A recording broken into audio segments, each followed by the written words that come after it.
संघ के आद्य सरसंघ चालक जी, पूजनीय डॉक्टर जी, उनके बाद जो सरसंघ चालक बने पूजनीय श्री गुरु जी, उनके बाद जो सरसंघ चालक बने पूजनीय श्री बाला साहब देवरस, इन तीनों ने निस्संदिग्ध रूप में एक बात कही है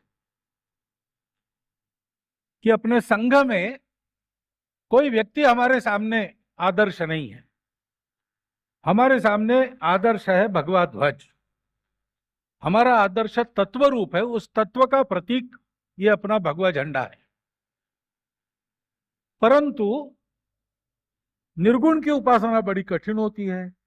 तत्व को आदर्श मानकर चलना कठिन बात है।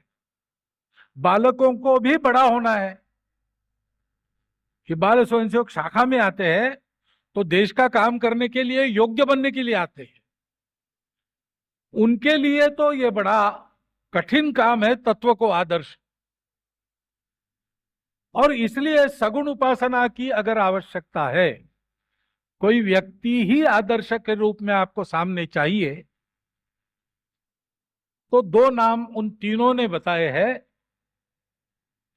पूर्व काल में, पुराण काल में राम भक्त श्री हनुमान हमारे आदर्श है, और इतिहास काल के छत्रपति शिवाजी महाराज हमारे आदर्श।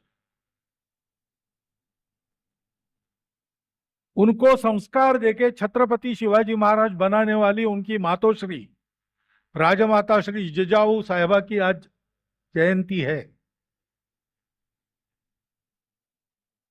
और भक्त श्री हनुमान का आदर्श अपने जीवन में बलशील कर्तृत्व और समर्पण सब मामलों में रखने वाले और हमारे देश के जीवन प्रवाह को एक उन्नति की दिशा देने वाले स्वामी विवेकानंद जी की भी आज जयंती है। हनुमान जी की ही कथा है, हम सब जानते हैं। वाल्मीकि रामायण में है, रामायण को हम सब लोग जानते हैं। हम ये जानते हैं कि सीता खोज के लिए निकले और सागर तीर पर आकर दक्षिण समुद्र के तट पर वानर वीर रुक गए। अंगद, जांबवान, नल, नील ये सब लोग साथ थे। आगे रास्ता बंद है, सीता जी मिली नहीं, लंका दिख नहीं रही। तो अब क्या करना? तो राम नाम का स्मरण करके मर जाना, बिना काम किए वापस नहीं जाना, और काम पूरा होता नहीं तब तक अन्न ग्रहण भी नहीं करना।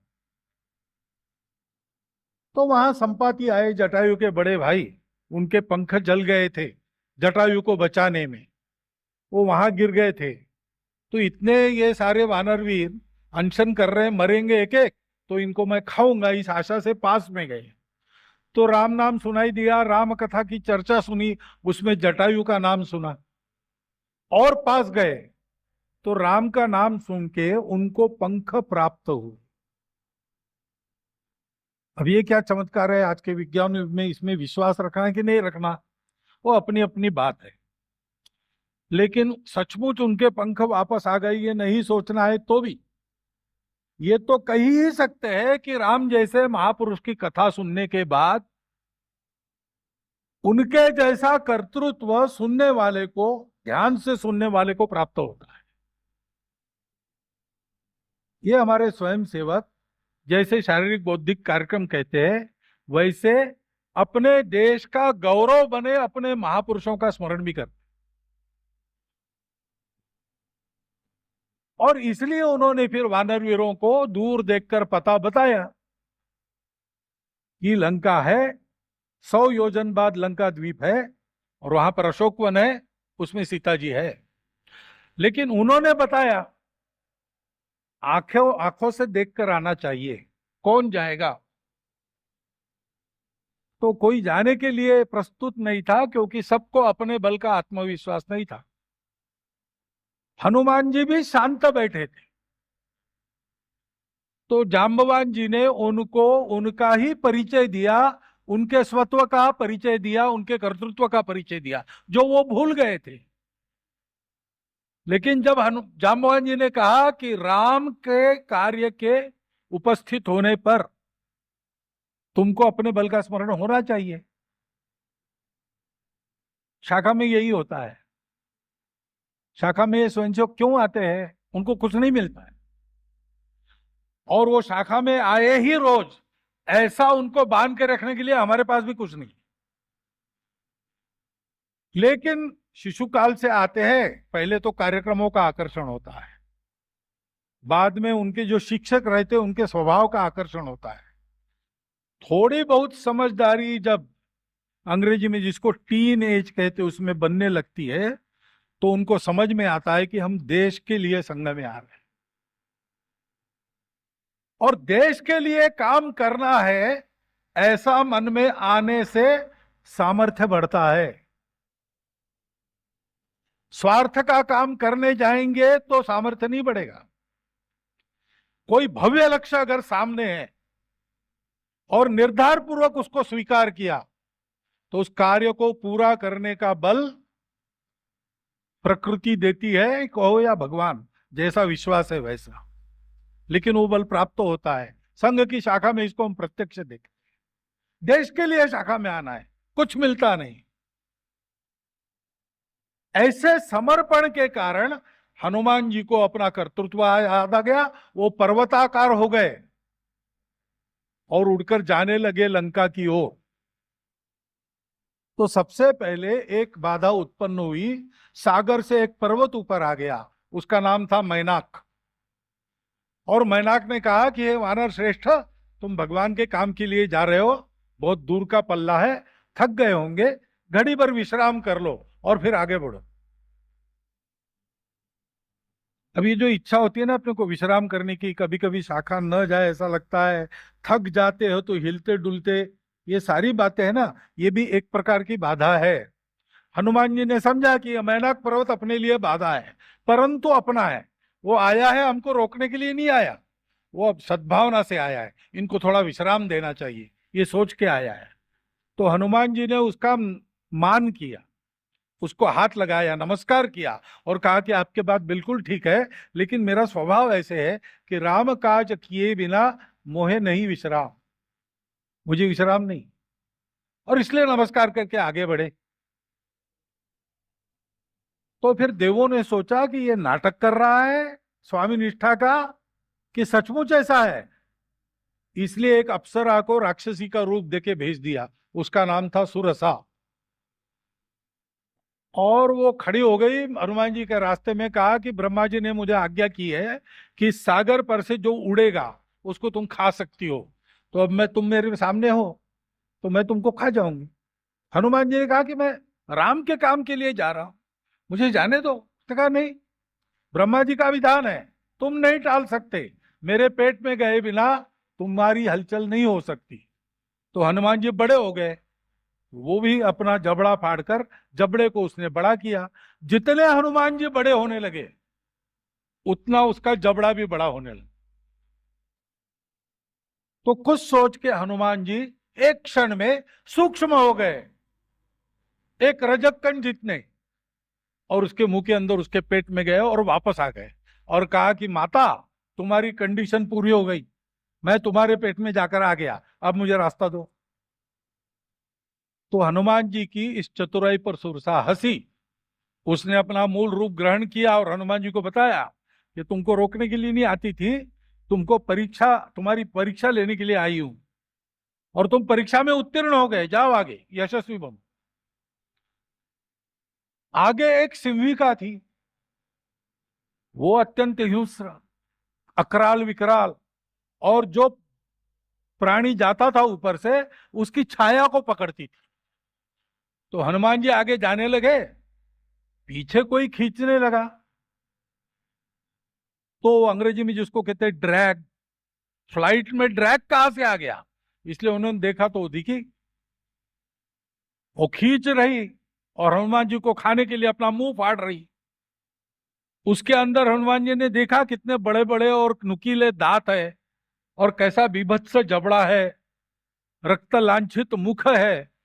तो हनुमान जी को ध्यान में आया कि ये तो निरी राक्षसी है, तो उन्होंने सीधा उसके जबड़े में कंधे तक अपना हाथ डाला, उसकी अंतड़ी पकड़ी, खींचकर उसको मार दिया। और लंका के द्वार पर पहुंचे तो वहां और एक थी, लंकिनी नाम की राक्षसी देवी थी। उसने हनुमान जी को कहा कि मैं इसकी रक्षिका हूं इस नगरी की, तुमको नहीं जाने दूंगी। तो हनुमान जी ने एक ही गुस्से से उसको मूर्छित किया और उसको बांध के रख दिया। ये हनुमान जी का प्रताप देखा, तब सारे वनचर जलचर आकाश में उपस्थित गंधर्व देव आदि उनकी स्तुति करने लगे। और उन्होंने हनुमान जी के लिए एक श्लोक कहा, यस्तु एतानि चत्वारि वानरेंद्र यथा तव। हे वानर श्रेष्ठ, ये चार बातें तुम्हारी जैसी जिनकी है, यस्त्वैतानि चत्वारि वानरेंद्र यथा तव। कौन सी? धृति, दृष्टि, मति और दाक्षम, दक्षता। धृतिर दृष्टिर मतिर दाक्षम स कार्येषु न सीदति। वो कार्य में कभी लूला लंगड़ा होकर बैठ नहीं जाएगा, अपयशी नहीं होगा, उसका कार्य पूरा होगा। धृति यानी धैर्य, धैर्य पूर्वक सारा करना। दृष्टि, कोई कार्य करना है तो दृष्टि चाहिए, दृष्टि से कार्य की उत्कृष्टता मिलती है, उत्कृष्टता से संस्कार होता है। 3 इंजीनियर बने, नौकरी नहीं मिली। अंततोगत्वा एक बिल्डर के पास गए, कुछ भी नहीं मिल रहा है, आप जो भी देंगे उसमें काम करेंगे, जो भी काम देंगे वो करेंगे। तो बिल्डर ने कहा ठीक है भाई, इंजीनियर वगैरह हमारे पास बहुत है, हमको पत्थर फोड़ने वाले 3 लोग चाहिए थे। अब आप लोग तो इंजीनियर हो, आप फोड़ेंगे क्या पत्थर? उन्होंने कहा कुछ भी करेंगे। तो 100 रुपया महीना पर तीनों को रख दिया, पत्थर फोड़ रहे रोज धूप में।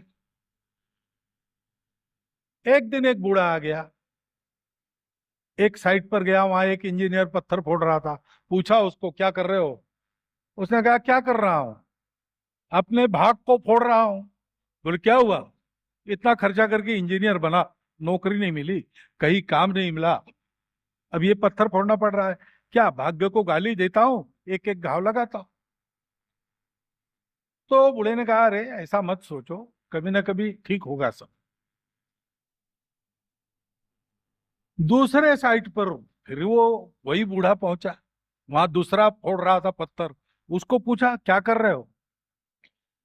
तो बोले समय बिता रहा हूं, अभी अवसर नहीं आया मुझे नौकरी मिलने का, लेकिन मिलेगी कभी ना कभी, तब ने निठल्ला क्यों बनना।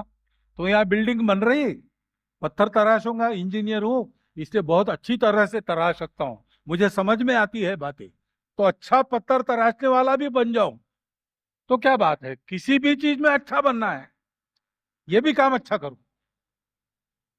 बूढ़े ने कहा बहुत अच्छा, ऐसा सोचो तुम तो आगे बढ़ो। फिर तीसरे जगह गया, वहां तीसरा बैठा था, उसको पूछा तो उसने कहा मैं क्या कर रहा हूं, ये जो काम मुझे मिला, ऐसा काम मिलने के लिए भाग्य चाहिए। तो क्या भाग्य चाहिए, पत्थर फोड़ रहे हो? तो पत्थर, आप पत्थर समझ रहे हो उसको? यहाँ एक बड़ा मंदिर बनने वाला है, ये मंदिर देखने के लिए देश विदेश से लोग आएंगे, मंदिर के शिल्पकारों की स्तुति करेंगे, नाम कोई किसी को पता नहीं होगा, हजारों वर्ष तक मंदिर पक्का बना रहेगा, देश विदेश से प्रवासी आएंगे, मंदिर को देख के कहेंगे कि क्या उस समय के कलाकार लोग थे, शिल्पकार लोग थे। ऐसे मंदिर के नींव का पत्थर मैं गढ़ रहा हूं, ध्यान में आपको, ये एक ऐतिहासिक कार्य में कर रहा हूं, ये सबको भाग्य नहीं मिलता। बूढ़े कहा बहुत अच्छा, ऐसे ही सोचो। दूसरे दिन उस बिल्डर ने तीनों को बुलाया, जो पहला पत्थर फोड़ने वाला था, भाग फोड़ने वाला, उसको कहा कि बस अब तुमको सुपरिंटेंडेंट इंजीनियर बनाते हैं। तीसरे को बताया कि तुम चीफ इंजीनियर बनो, तो दूसरे को, और तीसरे को कहा कि तुम मेरा पार्टनर बन जाओ। तो तीनों ने पूछा कि हम पढ़े लिखे समान हैं, आप हमको वेतन समान दे रहे थे, काम हम एक ही कर रहे थे, ये अलग अलग ओहदे क्यों दे रहे हो, एक को ऊंचा एक को नीचा? उसने कहा कि पढ़ाई पढ़ाई तो तुम्हारी वही है, लेकिन वृत्ति तुम्हारी अलग है। यह समझता है कि अपना भाग फोड़ रहा हूं, तो बहुत ज्यादा आगे नहीं बढ़ेगा। ऐसा सोचेगा तो क्या है, इसको इंजीनियर ही रहने दो। ये है, ये अपने काम को उत्कृष्ट करना, ये भी काम उत्कृष्ट करूंगा ऐसे सोचता है, इसको चीफ इंजीनियर बनाओ। और ये जो सोच रहा है कि एक भव्य कार्य के लिए मेरे हाथ में पत्थर आया है, ये तो एक पूरा बिजनेस चलाने लायक आदमी है, इसको मैं बिल्डर हूं। ये दृष्टि होती है, मति चाहिए, बुद्धि, बुद्धि समझ के काम करना। अभी मैंने देखा आपका दंड चल रहा था, तब हमारे इस लाइन में उस समय तीसरे चौथे नंबर पर जो थे सज्जन हमारे स्वयंसेवक, उनका एक कदम रखना रह गया, लेकिन उनके ध्यान में तुरंत बात आ गई। बाकी लोग जिस प्रकार पैतरे में खड़े थे, उन्होंने बीच में ही कूदकर अपना पैतरा ठीक कर लिया। तो प्रैक्टिस कच्ची रही है उसका है, लेकिन उन्होंने अपने दृश्य को बिगड़ने नहीं दिया। तो बुद्धि चाहिए और दक्षता चाहिए। यहां आपने कार्यक्रम किया, कितना अच्छा हुआ। जितना आप सावधान रहे अपने प्रैक्टिस में, उतना अच्छा हुआ। हनुमान जी के ये 4 गुण, इन 4 गुणों को जितना सीखेंगे उतना अपने कार्य में यशस्वी होंगे। ये चारों गुण आत्मसात करते हैं तो जीवन में किसी कार्य में असफलता नहीं मिलेगी। परंतु ये 4 गुण प्राप्त कैसे होंगे? एक तो जो करना है वो मेहनत पूर्वक उत्तम से उत्तम करो, लेकिन उसके बाद भी ये क्यों करना है? ये भगवान के लिए करना है। ये अपने मातृभूमि की पूजा है। ये अपने अहंकार के लिए नहीं करना है, अपने आप को दुनिया में बड़ा बताने के लिए करना नहीं है। करना वैसा ही है, हो सकता है लोग बाद में आपको बड़ा कहेंगे, हमको उसकी परवाह नहीं होनी चाहिए। सावरकर जी ने कहा, गुण सुमने मी वेची अलिया भावे कि तिने सुगंधा ग्यावे। मैंने इन गुण सुमनों को प्राप्त किया, क्यों? मातृभूमि को इसका सुगंध मिले। जरी उद्धरणी व्ययन तिचा हो साचा, हा व्यर्थ भार विद्येचा। ये कार्यक्रम सर्वत्र होते हैं, संघ में इनका फल क्यों मिलता है? क्योंकि संघ का स्वयंसेवक इन बातों को